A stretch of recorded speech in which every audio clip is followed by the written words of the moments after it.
यदि वमन के बाद अब हमें करवाना है विरेचन। तो वमन के बाद व्यक्ति जब स्वस्थ हो जाए, उसकी अग्नि सात्म हो जाए, क्योंकि वमन के बाद क्या करवाएंगे, संसर्जन कर्म। तो उससे व्यक्ति स्वस्थ हो जाएगा, क्योंकि उसकी अग्नि सात्म हो जाएगी। फिर उसका फिर से स्नेहन स्वेदन करवाएंगे और फिर उसके बाद कौन सी इसको विरेचन वाली औषधि पिलाएंगे। तो विरेचन वाली औषधि में क्या आ जाता है, निशोथ कल्क 1 रुपये की मात्रा में दूध आदि द्रव्य में घोलकर ये निशोथ कल्क पिलाएंगे। और जैसे ही कल्क पिलाएंगे तो उसके बाद विरेचन होगा, मतलब गुदा मार्ग से मल बाहर निकलेगा। अब विरेचन 3 तरह का हो सकता है, हीन विरेचन, मध्यम विरेचन, उत्तम विरेचन। हीन विरेचन अर्थात 10 वेग, 10 वेग आए तो हीन विरेचन, 20 वेग आए तो मध्यम और उत्तम है 30 वेग। इसका देखते संशोधन से लाभ। इसका श्लोक है, मल अपहम रोगहरम वल वर्ण प्रसाधनम पीतवा संशोधनम सम्यक आयुष युज्यति चिरम। मल अपहम शारीरिक दूषित, शारीरिक मतलब सारे शरीर में जो वात पित्त कफ दूषित हो गया, जो भी मल है, जैसे मूत्र पुरीस और जो भी मल है वह मल नष्ट हो जाते हैं। मल अपहम मतलब मल नष्ट हो जाते हैं। रोग हरम, सभी प्रकार के रोग भी नष्ट हो जाते हैं। बल बढ़ता है और कॉम्प्लेक्सन भी इंक्रीज होता है, मतलब कॉम्प्लेक्सन अच्छा होता है। वल वर्ण प्रसादनम, प्रसादनम मतलब वर्णम, बल और वर्ण बढ़ जाएंगे, बल भी बढ़ेगा और वर्ण भी बढ़ जाएगा। पीतवा संशोधनम, अगर हम संशोधन द्रव्य पिएंगे, जो कि वमन और विरेचन के संशोधन द्रव्य पिएंगे तो उससे यह चीज़ें होंगी। सम्यक आयुषा, और जो हमारी आयु है वह भी युज्यते चिरम, मतलब बहुत देर तक चलेगी जो हमारी आयु है। तो अधिक दिन तक उत्तम आयु का भोग करना। सम्यक आयुषा युज्यते चिरम मतलब अधिक दिन तक उत्तम आयु का भोग करना। तो ये 4 चीज़ें होंगी। सबसे पहले मलपहम रोगहरम वल वर्ण प्रसादनम पीतवा संशोधनम सम्यक आयुषा युज्यते चिरम। सबसे पहला है मलपहम, फिर रोगहरम, फिर वल वर्ण प्रसादनम पीतवा संशोधनम सम्यक आयुषा युज्यते चिरम। इस चैप्टर के जो इम्पोर्टेंट श्लोक हैं, जो याद अगर हो सके तो याद कर सकते हैं। सबसे पहले वमन का अतियोग का लक्षण, वमन का अयोग का लक्षण, मतलब अगर वमन नहीं आ रहा तो क्या है, अप्रवृत्ति कुतश्चित, वमन नहीं आएगा, उसकी प्रवृत्ति नहीं होगी, अप्रवृत्ति कुतश्चित, कभी कभी उसकी प्रवृत्ति नहीं होगी, और होगी भी तो केवल स्वाप औषधस, और होगी तो सिर्फ औषधियाँ बाहर निकलेंगी। विभ्रंश होगा, विवंध होगा, वेगा नाम अयोग लक्षणानि भवंती। वेग अगर नहीं आएगा तो उसकी 4 चीज़ें होंगी। कौन कौन सी, देखो सबसे पहले होगा उसकी प्रवृत्ति नहीं होगी, तो कभी कभी प्रवृत्ति नहीं होगी, या फिर केवल स्वाप औषधेस मतलब सिर्फ औषधियाँ बाहर निकलेंगी। विभ्रंश और विवंध, तो 4 चीज़ें होंगी। सबसे पहले उसकी प्रवृत्ति नहीं होगी, दूसरी चीज़ सिर्फ औषधियाँ बाहर निकलेंगी, तीसरी चीज़ विभ्रंश और चौथी चीज़ विवंध। तो ये 4 चीज़ें होंगी वेगा नाम के आयोग से।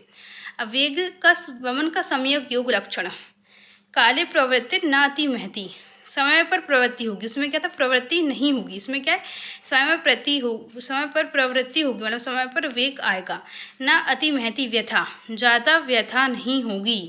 यथा क्रम दोष हरणम, क्रम से दोष बाहर निकलेंगे। वमन में कैसे क्रम से दोष बाहर निकलेंगे, मतलब सबसे ऊपर कफ होता है तो कफ निकलेगा, फिर पित्त है तो फिर पित्त निकलेगा, और सबसे लास्ट में वात निकलेगा। तो क्रम से दोष बाहर निकलेंगे।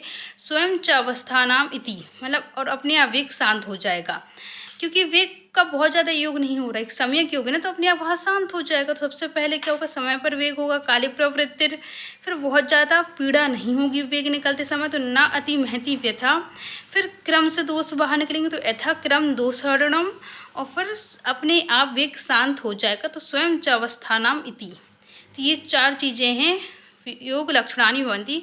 योगेन तु दोष प्रमाण विशेषण, दोष के प्रमाण से ये 3 चीज तरह की होती है, तीक्ष्ण, मृदु और मध्य। सम्यक वेग दोष के प्रमाण से 3 होता है, तीक्ष्ण, मृदु और मध्य। वमन के अतियोग लक्षण, योग अधिकेन, अगर योग ज़्यादा निकलेगा तो फेन, मतलब फेन के जैसा लाल कलर की रेखाएं, फेनिल रक्त चंद्रिक उपगमनम, मतलब आएंगी, मतलब झागदार होगा, जो वॉमिट होगी वो झागदार होगी, और उसमें लाल रेखाएं होंगी रक्त के समान। रक्त चंद्रिक उपगमनम इत अतियोग लक्षणानि भवन्ति। तो योग अधिकेन तु फेनेल रक्त चंद्रिक उपगमनम इति अतियोग लक्षणानि भवन्ति। तो अतियोग में क्या होगा, झागदार लाल कलर की रेखाएं होंगी वॉमिट में। वमन कर्म के अतियोग का योग से उपद्रव, मतलब जब बहुत ज़्यादा योग हो जाए या फिर वमन आ ही नहीं तो उससे बहुत सारे वमन के अतियोग या योग से होने वाले जो उपद्रव हैं, तत्र अतियोगा नाम अयोग निमित्तानि मान उपद्रवान विदात। अदमान, अदमान मतलब पेट फूलेगा पहला। फिर दूसरा परिकर्तिका, परिकर्तिका मतलब गुदा में कैंची के काटने समान पीड़ा होगी।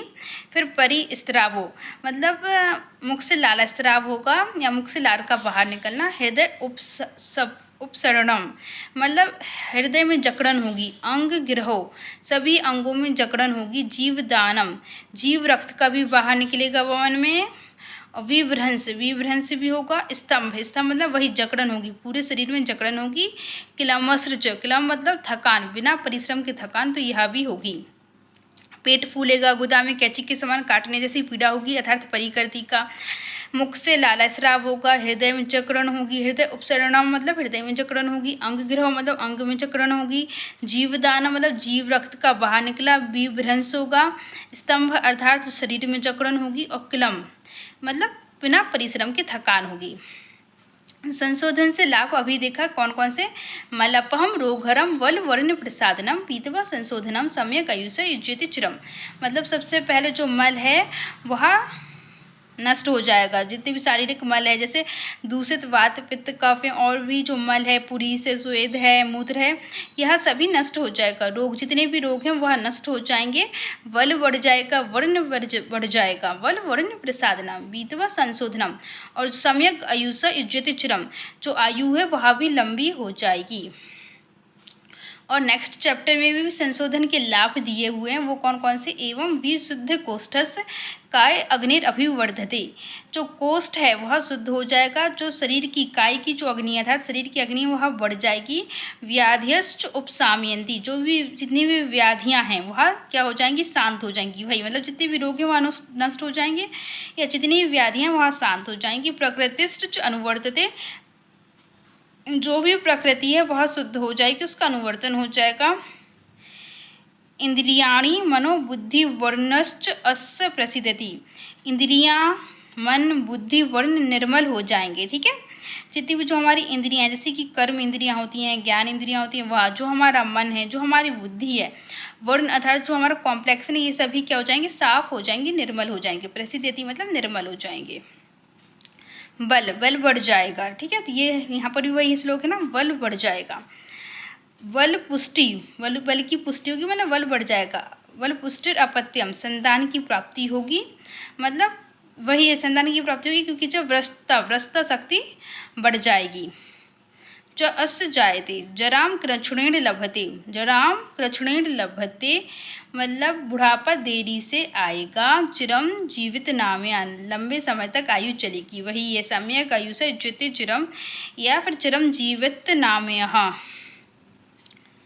क्योंकि जो आयु वह लंबे समय तक चलेगी। तस्मात् संशोधनम काले युक्तियुक्तम पिबेन नरः, अगर संशोधन के काल में युक्ति से वह संशोधन द्रव्य को पिएगा तो उसको यह सारी चीज़ें मतलब ये सभी फल मिलेंगे। क्या क्या मिलेगा, कोष्ठ शुद्ध हो जाएगा, काय अग्नि शरीर की अग्नि बढ़ जाएगी, जितनी व्याधियाँ हैं वहाँ शांत हो जाएंगी, प्रकृति का अनुवर्तन हो जाएगा, इंद्रियां मन बुद्धि वर्ण निर्मल हो जाएंगे, बल बढ़ जाएगा, पुष्टि होगी, संतान की प्राप्ति होगी, व्रस्ता शक्ति बढ़ेगी, बुढ़ापा देरी से आएगा और आयु लंबी हो जाएगी।